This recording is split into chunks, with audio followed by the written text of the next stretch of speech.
लेकिन वेस्टीज के प्रोडक्ट को इस्तेमाल करके आप इंडियन इकोनॉमी को स्ट्रेंथन करने में कंट्रीब्यूट जरूर कर सकते हैं। ये सुन लो, ये वो आप सोचो ना, किसी जमाने में होलिकाएं जलाई गई थी, स्वदेशी अपनाओ के लिए लोगों ने जान नहीं दी, अपना जीवन रख दिया। ये सुन लो, हम प्रोडक्ट नहीं इस्तेमाल कर सकते, वो प्रोडक्ट नहीं इस्तेमाल कर सकते जो हमारे बच्चों को अच्छा भविष्य दे सकते हैं। आप सोचिए, आपको जीवन देने की बात बोली जा रही है क्या? अगर जीवन देने वाली स्थिति आ जाएगी तब तो न जाने कहां घुस जाएंगे। सिर्फ प्रोडक्ट बदलने की बात है, प्रोडक्ट यूज करने की बात है, और हम प्रोडक्ट यूज करने को तैयार नहीं है। अभी रिसेंटली एक रील बहुत वायरल हुई थी, अगर आप लोगों ने भी देखी हो, कि एक जैसलमेर में एक आर्मी पर्सन है और उन्होंने पापड़ निकाला और रेत में डाला और थोड़ी देर के बाद वो पापड़ भून गया। किसी ने देखा था मुझे? yes.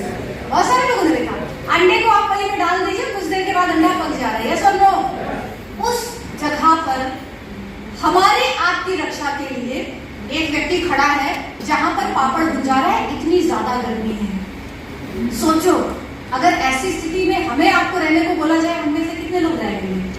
क्या वो हमारे रिलेटिव्स हैं? हम उनके रिलेटिव्स लगते हैं, दोस्त लगते हैं, पड़ोसी हैं, कोई रिश्ता है उनसे हमारा? हमारे आपके लिए तभी तो इतने सारे लोग एक जगह पर इकट्ठे हैं। 1947 के पहले हम इतना इस तरह से इकट्ठे हो सकते थे? कोई मीटिंग ट्रेनिंग कर सकते थे?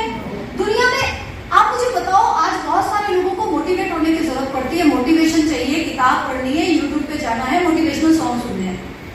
जिन लोगों ने, जो फ्रीडम फाइटर्स थे, झांसी की रानी जो लक्ष्मीबाई थी, वो उन्होंने कौन सा वीडियो देखा होगा यूट्यूब पे जाके जिसके बाद वो मोटिवेट हुए, उसने कहा कि मुझे अंग्रेजों से युद्ध करना है, मैं अपना राजपाट नहीं लूंगी? कौन सा वीडियो देखा था उन्होंने? कोई अपलाइन था उनका? शहीद भगत सिंह कोई अपलाइन था उनका? कोई मोटिवेशनल वीडियो देखा था? कोई यूट्यूब चैनल था क्या उस समय? कोई ऐसी किताब पढ़ी थी उसके बाद कोई एक्साइटेड हो गए थे? नहीं। उनका अपना जुनून, अपना सपना। आज बहुत सारे लोग बोलते हैं कि हमारे देश में सुविधाएं नहीं है। उन्होंने उस समय उस देश को के लिए जान देने की सोची जिस समय सुविधाएं जीरो थी। यस और नो? आज की जनरेशन में बहुत सारे लोग बोलते हैं पर हमारे कंट्री में ये नहीं है, ये नहीं है, ये नहीं है। आप सोचो उस समय क्या रहा होगा? कुछ था क्या? और उन्होंने क्या कहा? इस देश के लिए तो जान देनी चाहिए, और देके चले गए। सो फ्रेंड्स, वेस्टीज करने के बहुत सारे कारण हैं। बहुत सारे कारण में एक कारण आपको अपना ढूंढना होगा, और उस कारण के लिए फिर आपको लॉजिकल माइंड को पीछे रखना होगा।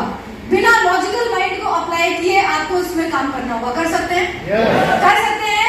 कितने लोग कर सकते हैं? yes. सारा हॉल करेगा? एक बार जोरदार ताली आप सभी के लिए, जोरदार ताली। चलिए फ्रेंड्स, ट्रेनिंग की तरफ चलते हैं। Network marketing is all about building relationship. Yes, direct selling industry पूरी तरह से बेस्ड है रिश्तों पर। ये रिश्तों का बिजनेस है। जो व्यक्ति व्यवहार कुशल होगा वो व्यापार भी कर लेगा। एक व्यवसायी, एक व्यापारी अगर व्यवहार कुशल नहीं है तो वो व्यक्ति कभी भी व्यवसायी नहीं बन सकता और सफल व्यवसायी नहीं बन सकता। यस और नो? चाहे वो वेस्टीज की बात हो या दुनिया के किसी भी प्रोफेशन की बात हो, किसी भी बिजनेस की बात हो। इस बिजनेस में सबसे पहली चीज हमें एक ही चीज समझनी है कि हमें लोगों से रिश्ते बनाने हैं। ये रिश्ते बनाने का बिजनेस है, काम निकालने का बिजनेस नहीं है, प्रोडक्ट बेचने का बिजनेस नहीं है, पीवी निकालने का बिजनेस नहीं है। क्या बनाने का बिजनेस है? और रिश्ते बनाने के लिए दिल की जरूरत पड़ती है, दिमाग की जरूरत नहीं पड़ती है। बहुत सारे लोग डाउन लाइन को पीवी निकालने वाला मशीन समझ लेते हैं। ये सब लोग एक बार प्रोडक्ट देख के आए ना, दोबारा पूछते तक नहीं कि भाई तूने बॉटल खोली है नहीं, तूने खाना शुरू किया नहीं पूछते लोग। प्रोडक्ट दिया, भाग निकले वहां से, दोबारा पलट के कॉल नहीं करते। और अगर सामने वाले बंदे ने कुछ कंप्लेन कर दी कि सर मैंने स्पाइरुलिना खाया और मुझे ऐसी दिक्कत आई, तो ये बंदा उसका नंबर ब्लॉक करेगा और उससे कभी बात तक नहीं करेगा। उसे डर लगता है, उसे अपने प्रोडक्ट पे विश्वास नहीं है। तो जब आप लोगों के साथ इस तरह का व्यवहार करके बिजनेस को बिल्ड करेंगे तो वो बिजनेस निश्चित रूप से खत्म होगा। वो बिजनेस आपका लॉन्ग टाइम नहीं चलेगा। बिजनेस ऐसा बिल्ड करना है कि वो व्यक्ति आपको देखे, आपके साथ कुछ समय बिताए, आपके साथ बिजनेस करे और उसके बाद कहे यार बिजनेस तो समझ में नहीं आता लेकिन ये बंदा इतना जेंटलमैन है कि इसके साथ मेरी मित्रता जीवन भर बनी रहे, इसलिए मुझे बिजनेस करना है। or no? So it's all about building relationship. हमें लोगों को समझना है, बिजनेस अपने आप होगा। और कई बार क्या होता है ना, मुझे याद है मेरी टीम में एक महिला थी। अब अजीब अजीब से, मतलब मुझे लगता है कि जैसे जैसे लोग बड़े होते होंगे, लोग मैच्योर होते हैं, उनकी समझ डेवलप होती है। उनकी एक अकेली बेटी और उनका दामाद, उनके दामाद की किसी कारण से डेथ हो गई, अकेला दामाद अकेली बेटी। तो मैंने कहा कि आंटी उनके घर चलेंगे हम लोग, और मैं उनको लेकर, अपनी टीम के कुछ लोगों को लेकर उनके घर पहुंची 15 दिन 20 दिन के बाद। अब जब हम उनके घर पहुंचे तो उनकी बेटी लिपट के रोने लगी, मैं भी बहुत रोने लगी। वहां का माहौल एकदम, आप समझ सकते हैं कैसा माहौल, गमगीन माहौल। हम लोग बैठे हुए हैं। अब वो जो बेटी की माँ है, जो मेरी डाउनलाइन की थी, वो मुझे क्या बोलती है। अब उनके लड़की के सास ससुर में बैठे हुए सारे लोग। आप देखिए, इस बिजनेस में कहते हैं कॉमन सेंस होनी बहुत जरूरी है। सुनो, मुझे लगता है पढ़ाई करके सर कॉमन सेंस डेवलप बहुत लोगों की नहीं होती होगी। बहुत बड़ी बड़ी डिग्रियां होती हैं और बातें उनकी सुनती हूँ तो मुझे लगता है कैसी बचकानी बातें कर रहे हैं। अब वो अपनी बेटी के ससुराल में बैठी है और उनके ससुर को इंडिकेट करके कहती है, मैम देखिए यही है, और वो भी जा रही है, मैम यही है, इनको ब्रेन ट्यूमर है और कह रहे हैं कि प्रोडक्ट खा लो, सुनते नहीं है, मैम क्या सप्लीमेंट देना है। और वहां पे माहौल ऐसा कि अभी कुछ दिन पहले जवान लड़की की डेथ हुई है और वो कह रही है इनको प्रोडक्ट बताओ, मुझे कह रही इनको आप प्रोडक्ट बताइए, और मैम इनका भी प्रोडक्ट बता दीजिए, इनका भी प्रोडक्ट बता दीजिए। मैंने उनका हाथ दबाया, मैंने कहा आज प्रोडक्ट बताने का टाइम नहीं है, मैं नेक्स्ट आ जाऊंगी, फिर किसी दिन आ जाऊंगी। लेकिन थोड़ी देर के बाद वो फिर मुझे वही वेस्टीज की तरफ लाइन, ये वाला प्रोडक्ट बताइए। मैंने उनको नो नहीं दिया था, इनको खाना दिया था।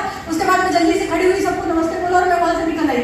मैंने कहा ये नहीं समझेंगी, ये नहीं सुधरेगी, मुझे यहाँ से हटना पड़ेगा। यस और नो?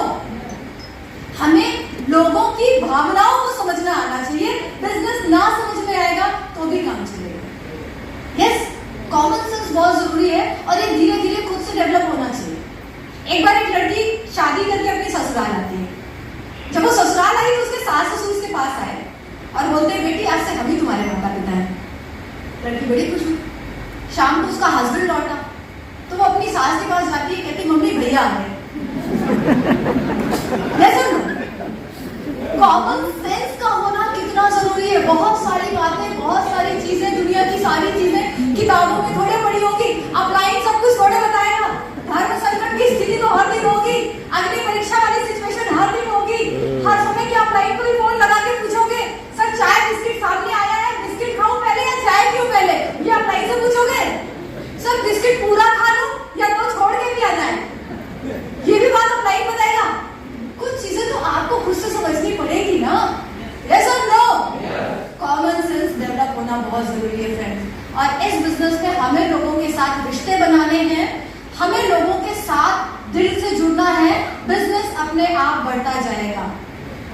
मैंने देखा कोविड के समय भी बहुत सारे लोग अपने लोगों के साथ रहे। उन्होंने बिजनेस, बहुत सारी कंपनियां उनके पास आई, लेकिन वो इधर से उधर नहीं हुए क्योंकि उनका रिलेशनशिप अपने लोगों के साथ बड़ा स्ट्रॉन्ग था। और कुछ जगहों पर देखा कि पूरा का पूरा नेटवर्क साफ हो गया क्योंकि वहां पर लोगों को अपने अपलाइन से लेकर या उनके डाउनलाइन से लेकर बहुत सारी कंप्लेन थी, फोन नहीं उठाते, टाइम नहीं देते, पैसे का हिसाब सही नहीं रखते, पैसे ले लिए नहीं दिए, झूठ बोलते हैं, कई बार बहुत सारी चीजें। और याद रखिए, इस बिजनेस को जितना एथिकली बिल्ड करेंगे उतना लॉन्ग टाइम में बिल्ड होता चला जाएगा, लॉन्ग टाइम के लिए।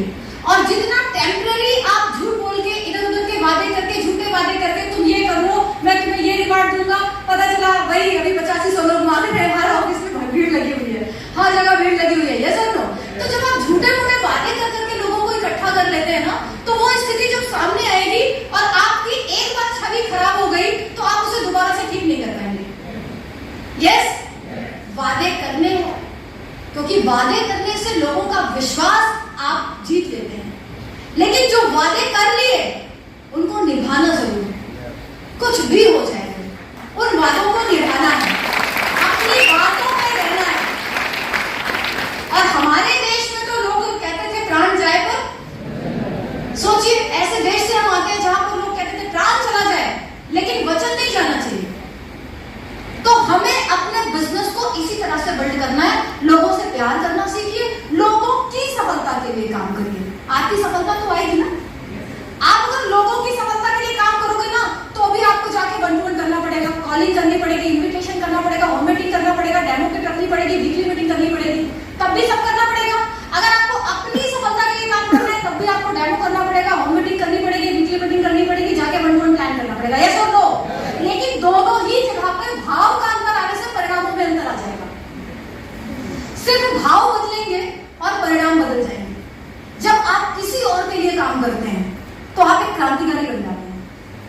आप लॉजिक नहीं लगाते, आपका दिमाग नहीं लगता, और जब आप अपनी सफलता के लिए काम करते हैं ना, एक फियर आ जाता है, डर आ जाता है।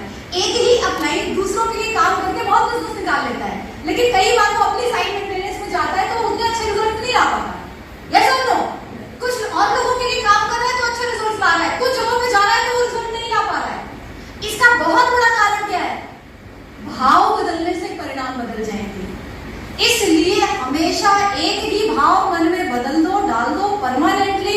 मुझे लोगों के लिए काम करना है, मुझे इस व्यक्ति का चेक 50 साल का कराना है, इस व्यक्ति का चेक 40 साल लेके जाना है, इस व्यक्ति को कार में जीवन बनाना है, इस व्यक्ति को ये टेट क्वालिफाई कराना है। आप लोगों के लिए लक्ष्य बनाओ, उनको पूरा कराने के लिए अपने आप को झोंक दीजिए। आपके अपने लक्ष्य पूरे होते चले जाएंगे। आप डायरेक्ट सेलिंग इंडस्ट्री में हैं, आप प्रेस्टीज में, आपको ज्यादा दिमाग लगाना ही नहीं, आपको ज्यादा सोचना ही नहीं कि मेरा काम कैसे होगा। यस और नो? वो कहानी हमने सुनी है ना, एक बार एक किसान होता है। वो किसान बहुत मेहनती, बहुत परिश्रमी, बहुत मेहनती, बहुत परिश्रमी। वो डेली सुबह अर्ली मॉर्निंग जाता था, अपने खेतों में काम करता था। अब उसके खेत के बीचों बीच में एक मंदिर था, शिव जी का मंदिर। वो डेली जाए, मंदिर में पूजा पाठ करे। एक दिन भगवान बड़े प्रसन्न हो गए, कहते तुम इतने परिश्रमी, ईमानदार, मेहनती, मांगो क्या मांगते हो? अब वो बड़ा कंफ्यूज, कहता है सर अभी तुरंत से कैसे बताऊं? भोला भाला इंसान, इतना पूजा इसलिए रोने करता था कि एक दिन शिव जी प्रकट होंगे और कुछ बोले भी ले लेंगे। अब वो कहता मुझे एक दिन का टाइम दो, घर जाके पूछ के बता दूंगा, अभी क्या बताऊं? तो कहता है ठीक है। अब वो घर गया, अपने पिता से पूछा, कहता है पिताजी भगवान जी आज ऐसा प्रसन्न हो गए और उन्होंने कुछ मांगने को बोला है, कल सुबह मैं जाऊंगा, मांगना है मुझे, क्या मांगू? उन्होंने कहा तू खूब सारा धन मांग लियो ताकि सारी गरीबी दूर हो जाए, खूब पैसा मांगना, सोना चांदी, सोना मांग लेना। कहता अच्छा। फिर वो अपनी माँ के पास गया, कहता है माँ शिव जी प्रकट हुए, खुश हुए और बोले वरदान मांग, कल मुझे मांगना है, क्या मांगू?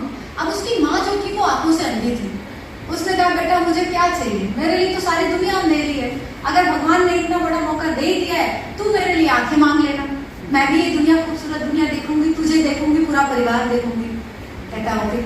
अब जब वो रात में अपने वाइफ के पास जाता है, वाइफ को बात बताता है कि भगवान प्रसन्न हुए हैं और सुबह मुझे जाके वरदान मांगना है, क्या मांगू? कहते देखो हमारी शादी को इतने साल हो गए, अभी हमारे बच्चे नहीं है, एक पुत्र रत्न मांगू, हम लोगों का परिवार बहुत अच्छा हो जाएगा और हमारी जिंदगी बहुत अच्छी हो जाएगी। कहता अच्छा। अब वो अगले दिन मंदिर जाता है, टाइम पे भगवान शिव प्रकट, कहता बेटा मांगो, क्या मांगो? तो वो किसान बोलता है, कहता है मेरी माँ अपने पोते को सोने के पालने में झूलता हुआ देखी।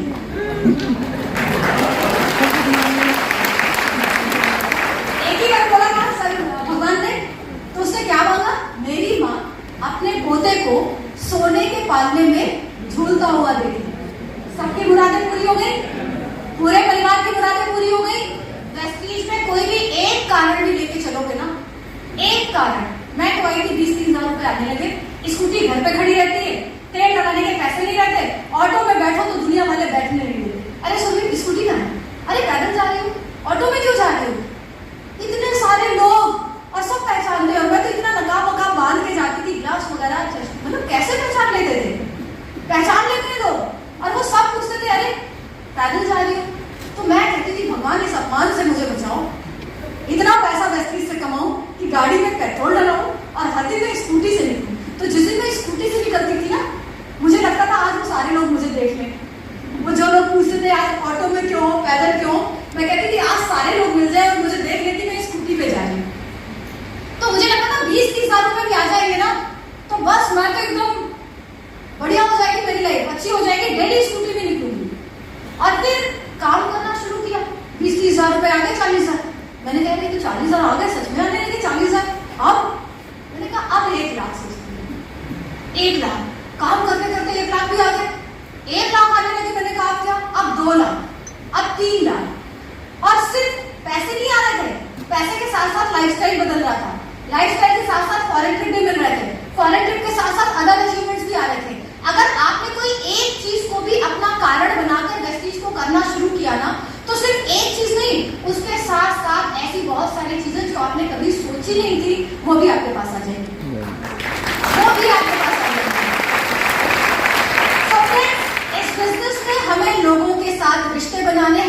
भावनाओं से जुड़ना है, लोगों के लिए काम करना है, आपका काम अपने आप होता चला जाएगा। यस, चलिए, कम्युनिकेट इफेक्टिवली।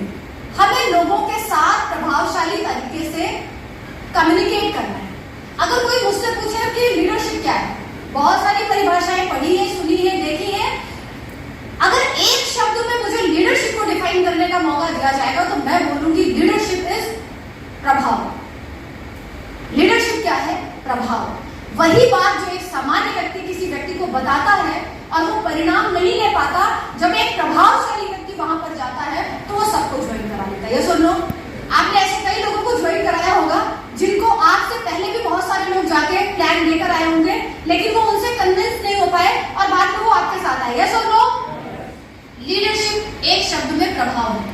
अगर आप प्रभावशाली नहीं है तो आपकी सारी योग्यता बेकार है।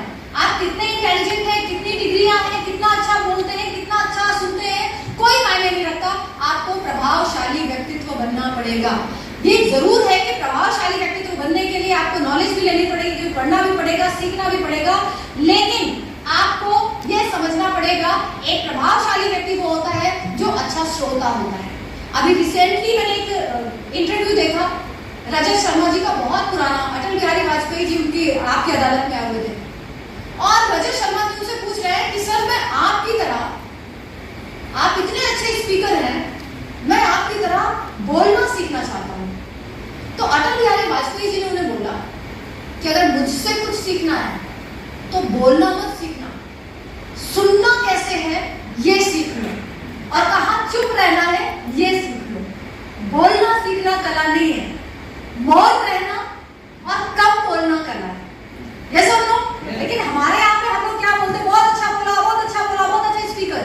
बट इन जब आप फील्ड में जाते हैं ना तो ज्यादा अच्छा व्यक्ति वही होता है जो अच्छा श्रोता बनता है, क्योंकि जब आप ध्यान से सुनते हैं तो आपको समझ में आता है कि बोलना क्या है। अगर आप सुनेंगे नहीं, बोलेंगे तो बोलना तो है ये कुछ ना कुछ, आप सही नहीं बोलेंगे। सुनने के बाद जो बोला जाता है वो सही बोला जाता है।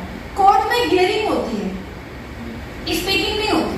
कोर्ट में क्या चलता है, लोग कहते हैं हियरिंग होगी, सुनवाई होगी, बोला नहीं जाएगा, वो सुनेंगे, पहले सुनेंगे, समझेंगे, उसके बाद वो बोलेंगे। लेकिन हमारे यहाँ क्या होता है, ज्यादा बोलना बोलना बोलना। तो सबसे पहले इफेक्टिवली अगर आप कम्युनिकेट करना चाहते हैं, सामने वाले को सुनो। वो जो उसके जीवन में दर्द है, दुख है, तकलीफें हैं, बिजनेस को लेके, प्रोडक्ट को लेके, जो भी बातें हैं, सारी बातें सुन लो, सारी बातें उगलवा लीजिए, सारी बातें सुन लीजिए, उसके बाद आप सॉल्यूशन दीजिए। अगर अंदाजे में छोड़ा तो वो सही भी हो सकता है लेकिन गलत भी होने की पूरी संभावना है। लेकिन सुनने और समझने के बाद जब आप कोई सॉल्यूशन देंगे तो वो उसके साथ अपने आप को कनेक्ट कर पाएगा। ये सुन लो, मैं इस पे एक एग्जांपल दूंगी। मेरी टीम में एक राउंड डायरेक्टर है, वो चीफ प्रॉक्टर थे और एक अच्छे इंजीनियरिंग कॉलेज के चीफ प्रॉक्टर थे। जब मैं उनसे मिलने के लिए जाती थी तो मुझे 2 घंटे वेट करना पड़ता था कॉलेज में। वो बहुत बिजी, बहुत सफल व्यक्ति, अपने क्षेत्र के बहुत सफल व्यक्ति, तो मैं जाके 2 घंटे वेट करती थी। तो जिस दिन मेरा उनके साथ अपॉइंटमेंट मिलने का होता था, मैं लंच वगैरह बना के ले जाती थी। कॉलेज में जाके मैं घर से निकलती थी, उनको बोल देती थी सर मैं कॉलेज में आ चुकी हूँ, क्योंकि मुझे पता था वो 1-1.5 घंटे के बाद ही खाली होंगे और मैं टिफिन करके एकदम फ्री होकर तब उनसे मिलती थी। मैंने उनको सालों फॉलो किया, 1 साल 1.5 साल, बंदा टस से मसना हो, हाँ थोड़ा सा टाइम दे दे, चाय पिलाए, सुने, मेरी बात चला जाए। जब मैं अपने ट्रिप पे गई थी, आई थिंक दुबई या इंडोनेशिया का कोई ट्रिप था, ग्रुप में उन्हें जोड़ रखा था, तो मेरे फोटोज आए ग्रुप में। और उसके बाद जब मैं उनसे मिलने गई तो मैं उनसे बिजनेस की बात करने लगी। उन्होंने कहा अभी आप फॉरेन ट्रिप गई थी? मैंने कहा यस सर।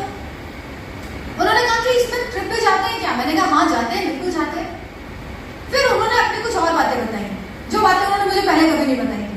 उन्होंने कहा कि सुरभि जी, मैंने अपना पासपोर्ट इस सन में बनवाया था, वो अब एक्सपायरी हो चुका था, और मुझे ये था कि कॉलेज मुझे रिसर्च के लिए अमेरिका यहाँ भेजते हैं और कॉलेज की तरफ से मैं जरूर जाऊंगा, लेकिन मेरा पासपोर्ट एक्सपायरी हो गया और मेरी रिटायरमेंट की डेट आने वाली है, कुछ सालों बाद मैं रिटायर हो जाऊंगा। तो मुझे अभी पूर्ण यकीन हो गया कि कॉलेज की तरफ से मैं विदेश नहीं जाऊंगा। मैंने अपने जीवन में सारे सपने पूरे कर लिए सिवाय एक के, फॉरेन जाना है। और उस दिन पहली बार मुझे उनकी वो रंग पता चली, वो नब्ज पता चली कि अभी तक मिल रही थी, इनसे बात कर रही थी, इनको प्रोडक्ट बता रही थी, इनको पैसा दिखा रही थी, बट इनकी जो नब्ज थी वो क्या थी? Foreign trade. बस उस दिन के बाद से मैंने उनको फॉरेन ट्रिप का गाना गाना शुरू किया। उन्होंने बिजनेस शुरू किया, आज उनका 2.25 लाख का चेक है और जॉब के 3 साल पहले उन्होंने रिटायरमेंट ले ली है और फुल टाइम वेस्टेज कर रहे हैं। तो फ्रेंड्स, ये बहुत जरूरी है कि हम सामने वाले व्यक्ति को पहले सुने। Start with public speaking. मैं ये नहीं कहूँगी बहुत बड़ा सेमिनार होगा, बहुत सारे लोग आपके पास आएंगे और वो टिकट लेंगे, आपको सुनेंगे, लेकिन जब भी आप फील्ड में जाएं, लोगों के बीच जाएं, एक चीज हमेशा ध्यान रखें। आप छोटी-छोटी वर्डों में होम मीटिंग करने जाते हैं ना, हमेशा खड़े होकर प्लान करिए। अगर आप अपनी पब्लिक स्पीकिंग अच्छी करना चाहते हैं, आप चाहते हैं कि आप एक अच्छे स्पीकर की तरह से डेवलप होना शुरू हो जाएं, तो डे 1 से एक चीज याद रखो, खड़े होकर प्लान करो। 4 लोग बैठे, 3 लोग बैठे, 2 लोग बैठे, आप खड़े हो जाओ। जो व्यक्ति खड़ा हो जाता है उसका बिजनेस खड़ा हो जाता है। खड़े होकर प्लान करो।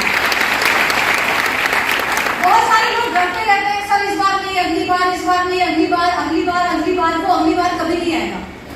आप हर दिन अपनी होम मीटिंग्स करिए, 1-2 होम मीटिंग। देखिए, होम मीटिंग से बड़ी प्रयोगशाला कोई नहीं है। सबसे बड़ी प्रयोगशाला है होम मीटिंग। 4 से 10 लोग एक घर में आते हैं, आप वहां पर पहुंचे, एक बोर्ड लगाए, वहां पर लोगों को प्रोडक्ट के डेमोज दिखाइए, डेमोज दिखाने के बाद प्लान समझाइए, उनको और सारी इंफॉर्मेशन शेयर करिए, बाद में बैठे लोगों के साथ एक रिलेशन बिल्ड करें, लोगों के कॉन्टैक्ट लें, लोगों के सवाल सुने। ये सुन लो, होम मीटिंग सबसे बड़ी प्रयोगशाला है जो आपको इस बिजनेस में सफल बना सकती है, और होम मीटिंग सबसे बड़ा आधार है जो आपको इस बिजनेस में आपकी पब्लिक स्पीकिंग को बिल्ड करने में हेल्प करेगी। तो यहां पर अपने आप को पूरा पक्का कर लें कि मुझे हर दिन 3 होम मीटिंग करनी है। एक दिन में कितनी, एक होम मीटिंग कितने लोग कर लेते हो? Per day 1 home meeting, 2 home meeting. बहुत नंबर्स बढ़ाने हैं। इस नंबर्स को जितना बढ़ाते जाएंगे उतना ज्यादा आपकी पब्लिक स्पीकिंग अच्छी होती जाएगी, और लोगों के साथ जितना ज्यादा आप कम्युनिकेट करेंगे, जितना ज्यादा प्लान शो करेंगे, उतना ज्यादा आप प्लान के मास्टर बन जाएंगे। अभी रिसेंटली आपने देखा होगा, नाम क्या है उनका, मुझे नाम याद नहीं आ रहा है, जिन्होंने बोला है कि सर जापान के जो सबसे बड़े ताइक्वांडो के मास्टर हैं, ब्रूस ली का एक इंटरव्यू था जिसको उसने बताया मुझे उस व्यक्ति से डर नहीं लगता जिसको 5000 तरीके आते हैं, जो 5000 तरीके से पंचेस लगा सकता है। मुझे उस व्यक्ति से डर लगता है जिसको एक तरीका पता है लेकिन वो उसको 5000 बार प्रैक्टिस कर चुका है। यस और नो? मुझे उस व्यक्ति से डर लगता है। तो अगर उसी प्लान को, एक ही उसी सीएमडी, उसी प्लान को, उसी प्रोडक्ट को आपने जितने अधिक बार प्रैक्टिस किया होगा उतने अधिक आप उसके मास्टर बन जाएंगे। वेरी गुड, आप उसके मास्टर बन जाएंगे और बहुत प्रभावशाली तरीके से आप अपनी बात सामने वाले व्यक्ति के सामने रखेंगे। नॉन वर्बल कम्युनिकेशन, जो आपकी पर्सनालिटी से, आपके देखने के तरीके से, सुनने के तरीके से, बोलने के तरीके से, बैठने के तरीके से, हैंडशेक कैसे किया, बाल कैसे थे, सारी चीजें, सब कुछ, कैसे लोगों से ग्रीट करते हैं, ये भी तक, आपकी पलकें कितनी बार झपकी, किसी को घूरते ही तो नहीं रह गए। और ऐसा तो नहीं कि सिर्फ एक ही पे फोकस करके एक ही पे नजर रखी।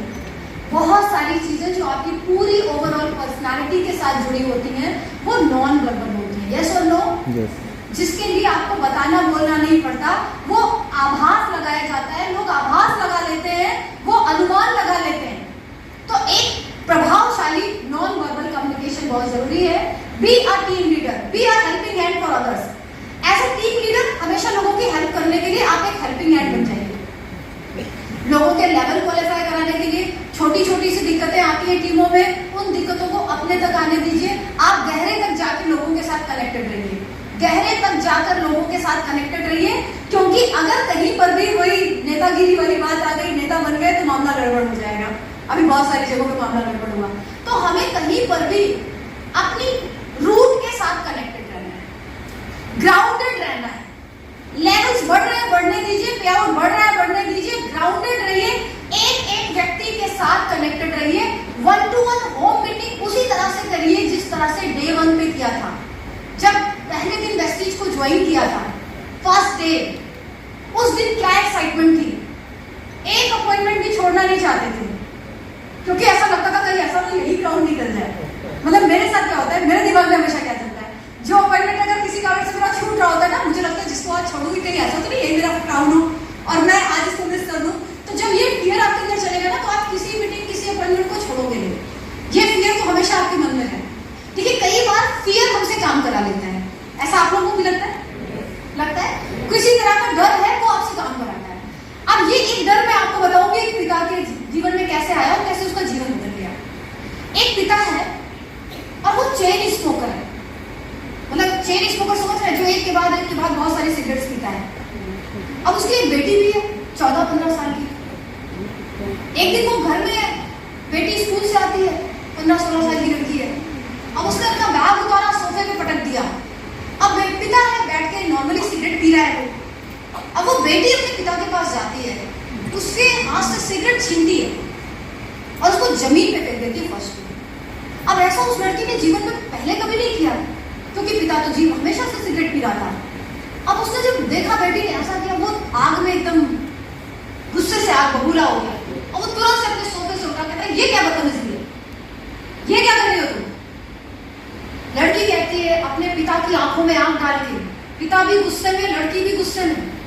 लड़की बोलती है आज के बाद आप सिगरेट को हाथ नहीं लगाएंगे। पिता बोलता है ऐसा क्यों, मैं तो हमेशा से पीता आ रहा हूं, आज कोई नई बात नहीं है। कहती है नई बात यह है कि आज के बाद आप सिगरेट को हाथ नहीं लगाएंगे। आंखों में आके डाल के बात कर रही है फादर से। अब बाप समझ नहीं पा रहा है, यार ऐसा आज क्यों कर रही है, कभी नहीं किया ऐसा। पिता कहता है लेकिन क्यों। वो लड़की बोलती है पापा आज स्कूल में मेरी क्लास में टीचर ने बताया है कि जो लोग सिगरेट पीते हैं वो जल्दी मर जाते हैं, और मैं नहीं चाहती कि मेरी शादी, मेरा कन्यादान कोई और करे। मैं चाहती हूँ कि मेरी शादी आपके हाथों हो और मेरा कन्यादान आप करें। वो बाप ये बोलता है, इसके पहले जीवन में बहुत बार मेरी पत्नी ने, पड़ोसी ने, मित्र ने, रिश्तेदार ने मुझे इतनी बार मना किया था, इतनी बार रोका था, लेकिन मैं कभी नहीं माना। But that was the last day जिस दिन मैंने सिगरेट को हाथ लगाया, और उसके बाद मैंने जीवन में कभी दोबारा सिगरेट को हाथ नहीं लगाया, क्योंकि उस दिन वो डर जो उस बेटी के अंदर था, वो डर मेरे अंदर आ गया कि मुझे अपनी बेटी की शादी करनी है, मैं उसका कन्यादान करूंगा और मुझे तब तक जीवित रहना है, स्वस्थ रहना है। तो कई बार ये फियर हमसे काम कराता है, यस और नो, यस। तो यहाँ पर हमारे अंदर ये बात होनी चाहिए, हमें लोगों की तकलीफों को भी समझना है और उस फियर में रहना है। कई बार किसी भी अपॉइंटमेंट को कैंसिल करने के पहले 4 बार सोचना, किसी का फोन उठाने से पहले या मिस करने से पहले 4 बार सोचना कि जो कॉल आज मैं नहीं उठा रहा हूं, मैं नहीं उठा पाया, जिन कॉल्स का मैं रिप्लाई नहीं कर पाया, कहीं ये उसी क्राउन का कॉल तो नहीं था जो 1 महीने में 1 लाख पीवी का बिजनेस करता और मेरे चेक को 2 लाख बढ़ा देता। अभी रिसेंटली मेरी टीम में एक व्यक्ति ज्वाइन हुए, बड़ा अच्छा बिजनेस कर रहे हैं, मतलब पूरे नेटवर्क को इतना अच्छा उसने कर दिया, बड़ी अच्छी टीम बिल्ड कर ली। अब उसने ज्वाइन करते समय किसी लीडर के पास फोन किया था, 2-3 दिन किया, उसने फोन नहीं उठाया, फिर गलती से उसने मेरी डाउनलाइन को फोन कर दिया।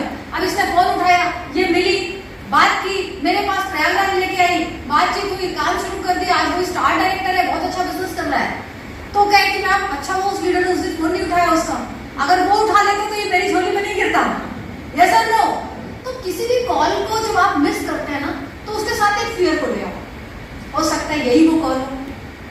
जब किसी मीटिंग को, अपॉइंटमेंट को आप कैंसिल कर रहे हैं ना, हो सकता है यही वो व्यक्ति हो सकता है यही वो होम मीटिंग हो, यही से वो व्यक्ति मिल जाए, क्योंकि मिलना तो तय है, मिलना तो निश्चित है। मिलेगा उसे जो लगातार लगातार लगातार उसी जुनून के साथ, जो जुनून डे 1 पे था, पहले दिन था, सुपर एक्साइटेड, हाईली मोटिवेटेड, भूख ही नहीं लगती थी, प्यास नहीं लगती थी, भूखे पेट पैदल चल लेते थे, धूप में चल लेते थे, मीटिंग करते करते समय का पता नहीं चलता था। लोग वैसे भी दीवाने हो जाते हैं डायरेक्ट सेलिंग वाले, यस सर, आधे दीवाने तो वो हो जाते हैं काम करते करते। उसी जुनून के साथ हमें काम करना है।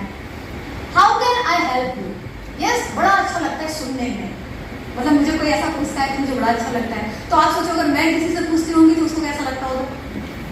अगर कोई ये कहते हैं मैं कोई जरूरत होगी तो बताइएगा, आपको जरूरत थोड़ी पड़ती है, 99.9% टाइम आपको जरूरत नहीं पड़ेगी। जब कोई आपसे आपके कंधे पे हाथ रख के कहता है बेटा मैं साथ हूं, परेशान मत होना, कोई साथ नहीं होता, लेकिन उस समय उसका वो सहारा देना, उसके वो शब्द आपको जीवन देते हैं। यस और नो? यस यस और नो? यस यस और नो? यस। ये बातें अच्छी अगर आपको सुनने में अच्छी लगती हैं तो जिन्हें आप बोलते हैं उन्हें भी बहुत अच्छी लगती हैं। जब भी आपको ये पता करना हो ना कि कौन सी बातें लोग सुनना पसंद करते हैं, अपने आप को चेक करो जो बातें आपको सुनने में अच्छी लगती हैं। कौन सी बातें लोगों को, कौन से प्रश्न ऐसे हैं जो लोग नहीं सुनना चाहते, जो आप नहीं सुनना चाहते इंडिविजुअली अपने लिए, लोगों को भी वो पसंद है। आप लोगों ने सुपरमैन मूवी देखी है? सुपरमैन सुना जरूर होगा। पहला सुपरमैन, फर्स्ट सुपरमैन जो उड़ता था पैराशूट के साथ उड़ता था, सुपरमैन मूवी। वो मूवी में जो हॉलीवुड एक्टर है, हॉलीवुड मूवी है, और उसमें जो एक्टर है, उस समय जब वो सुपरमैन मूवी आई वो पूरी दुनिया में छा गई। पूरी दुनिया में सुपरमैन सुपरमैन सुपरमैन, छोटा बच्चा हो, बुजुर्ग हो, महिला हो, पुरुष हो, मतलब ये एक ऐसी मूवी आई जिसने हर एज ग्रुप को प्रभावित किया। पूरी दुनिया सुपरमैन से प्रभावित हो गई। और उस समय उस एक्टर को देख के पूरी दुनिया बोलती थी यार ये तो अरबपति खरबपति न जाने इतने सारे फिल्म प्रोजेक्ट्स थे उसके पास, इतने सारे असाइनमेंट्स, इतने सारे फिल्में लाइंड अप। लगा कि अब तो ये बंदा पता नहीं कहाँ चला जाएगा, देखने में सुंदर, स्मार्ट, सब कुछ। उसी समय उस व्यक्ति के साथ एक घटना हुई। एक दिन हॉर्स राइडिंग मॉर्निंग में करते हुए वो किसी तरह से घोड़े से गिर गया, उसके साथ एक एक्सीडेंट हुआ। और जब वो गिरा तो वो इतनी बुरी तरह से गिरा कि उसकी पूरी बैक बोन्स ब्रेक हो गई, कई सारे पीसेस में ब्रेक हो गई, बहुत सारे फ्रैक्चर हुए। इतनी दिक्कत आ गई कि वो मतलब बेड पे एक डेड बॉडी की तरह से, वो लिविंग डेड बॉडी था जिसकी सांसें तो चल रही थी लेकिन सांसों के अलावा कुछ नहीं चल रहा था।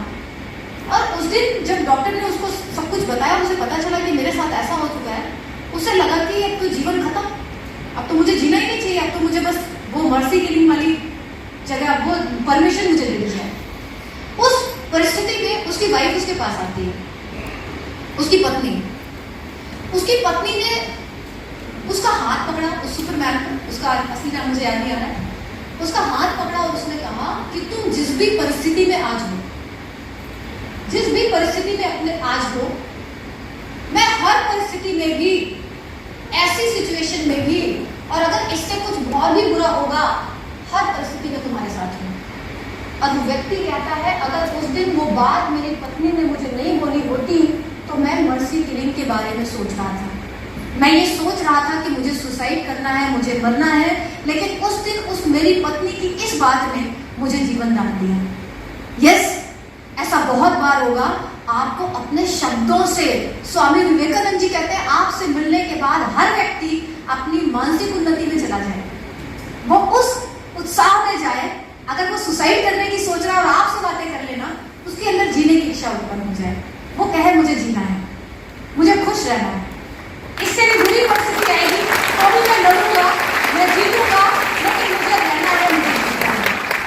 ये एक काम होता है टीम लीडर को। और आप सोचो, मैं तो कहती हूँ दुनिया का सबसे पवित्र काम अगर कोई है तो वो डायरेक्ट सेलिंग है, जहां पर आपको ईश्वरीय मौका देता है कि आप लोगों के जीवन को बदलो।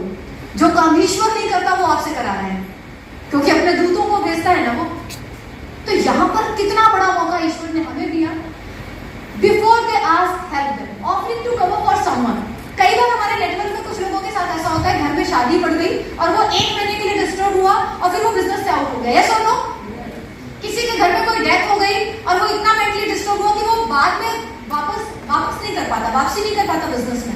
ऐसी परिस्थिति में हमेशा अपने चैंपियंस पे नजर रखिए। जो व्यक्ति आपका अच्छा काम करने वाला व्यक्ति है, जब भी उसके जीवन में ऐसी घटना आए, ऐसी परिस्थिति से वो गुजर रहा हो, वहां पर आप एक हेल्पिंग हैंड बन जाइए। मुझे याद है मेरी टीम में एक लड़का था, स्टूडेंट था, तैयारी कर रहा था, 60-70 हजार के पे आउट पर था, और उसके घर में एक ऐसा इंसिडेंट हुआ, उसके बड़े भाई की रिसेंटली शादी हुई थी, 2 बच्चे थे छोटे, और उसकी डेथ हो गई। पूरा परिवार डिस्टर्ब हो गया, ये भी यहाँ से अपने गांव चला गया, गांव में ही रहने लगा। क्लोजिंग बची थी 10 दिन और मैंने देखा कि अभी उसके घर की स्थिति बहुत खराब है। मैंने उसकी पूरी टीम को बुलाकर काउंसलिंग करी, उसके सारे अपलाइन को क्लोजिंग में लगाया, सारी डाउनलाइन से बात करी। मैंने कहा देखिए अभी उसके घर में ऐसी परिस्थिति चल रही है, आप लोगों को ये बिजनेस करना है, ये बिजनेस करना है, अपना ये लेवल करना है, ये लेवल करना। 10 दिन तक पूरी तरह से उसके साथ लगी रही, उस टीम के साथ लगी रही, और 10 दिन के बाद जो उसका पे आउट आया वो 60-70 हजार के आसपास का था। अगले महीने देखा कि अभी भी उसके घर में तेली वगैरह हुई नहीं है, तो जब तक तेली नहीं होगी वो वापस नहीं आएगा। पूरी टीम को फिर से कॉल किया, सबको बुलाया, सारी अपलाइंस की मीटिंग उसके दूसरे नेटवर्क पे जाके 2-2 मीटिंग सबकी लगवाई, करते करते 10-15 दिन बीता, सारे लोगों ने मीटिंग करी, काम किया। उसके बाद क्योंकि 60-70 हज़ार रुपए आ रहे थे उस लड़के को, उसके बाद उसने कमबैक किया और अपनी टीम को वापस से उसने उसी तरह से संभाल लिया जैसे वो टीम थी। ये सुन लो, तो ऐसी परिस्थितियों में उस व्यक्ति के साथ खड़े हो जाए तो एक आपका अच्छा खासा लीडर कभी बैठेगा नहीं, वो बिजनेस में बना रहेगा। हमेशा एक डार्विन का सिद्धांत याद है, दुनिया में बहुत तेज और मजबूत लोग सर्वाइव नहीं करते, दुनिया में वो लोग सर्वाइव करते हैं जिनमें अनुकूलन की क्षमता होती है, जो अपने आप को हर परिस्थिति और समय के अनुसार, सिचुएशन के अनुसार, लोगों के अनुसार, जिनमें स्वयं को ढाल लेने की क्षमता होती है, वो लोग सर्वाइव करते हैं। यस और नो? डायनासोर चला गया, छिपकली आज भी है।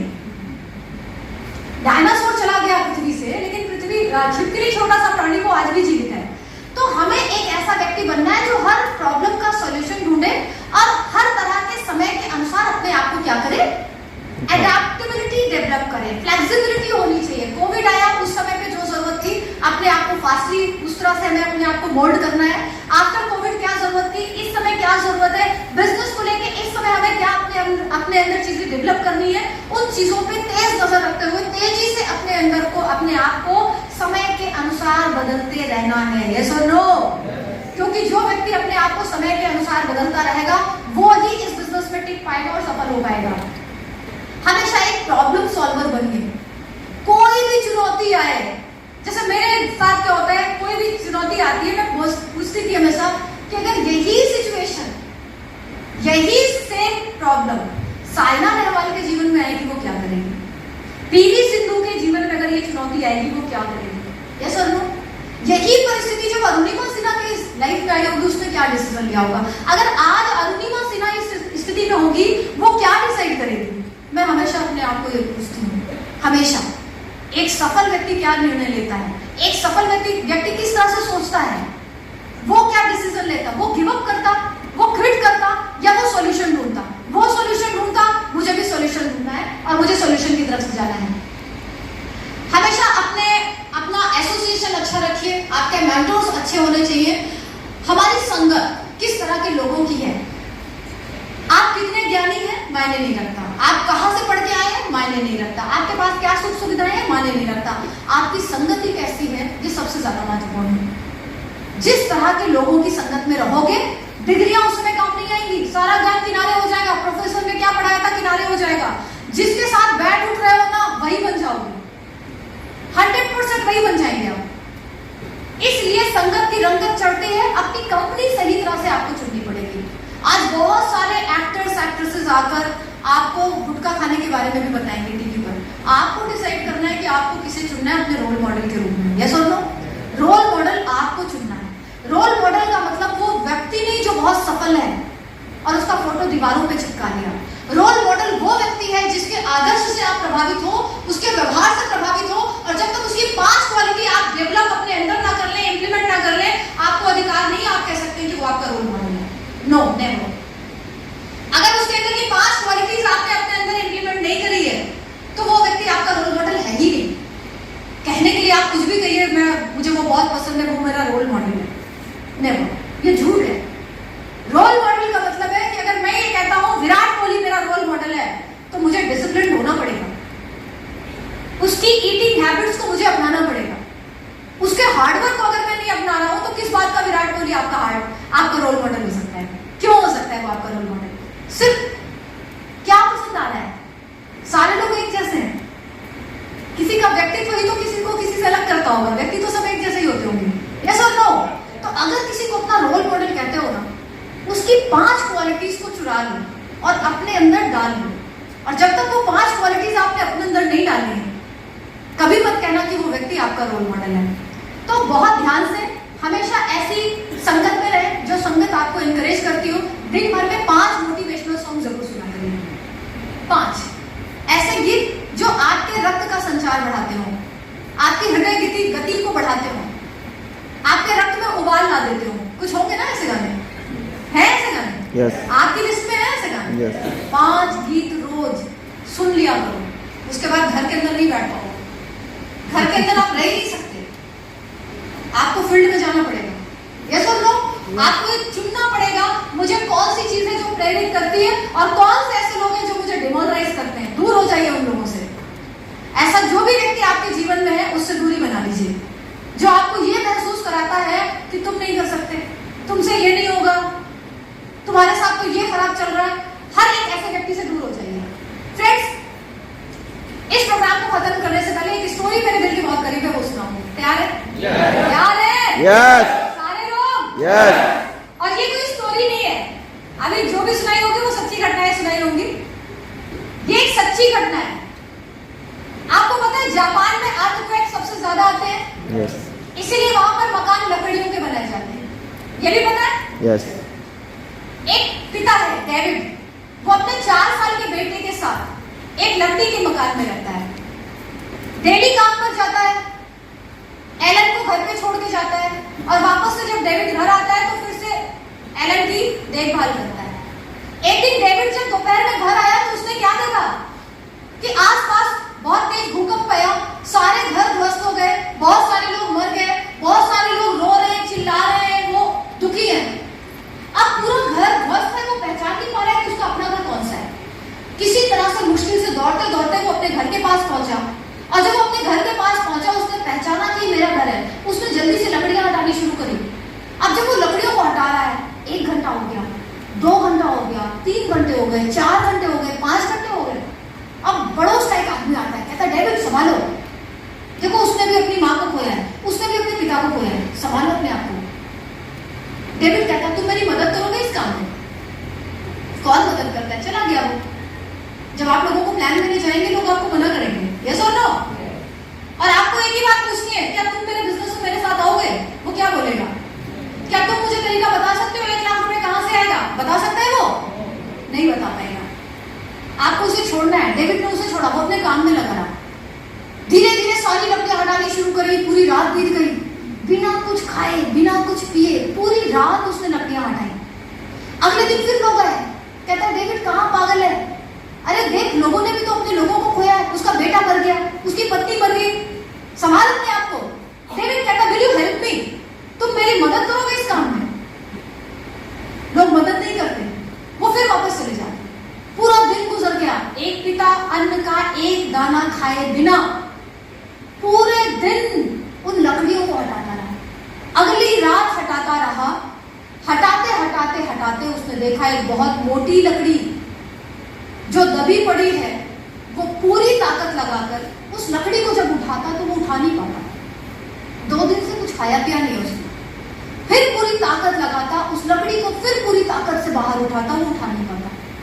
तीसरी बार उसने अपनी पूरी ताकत लगा के जैसे उस लकड़ी को ऊपर खींचा, नीचे से एक धीरे सी आवाज आती है, पापा।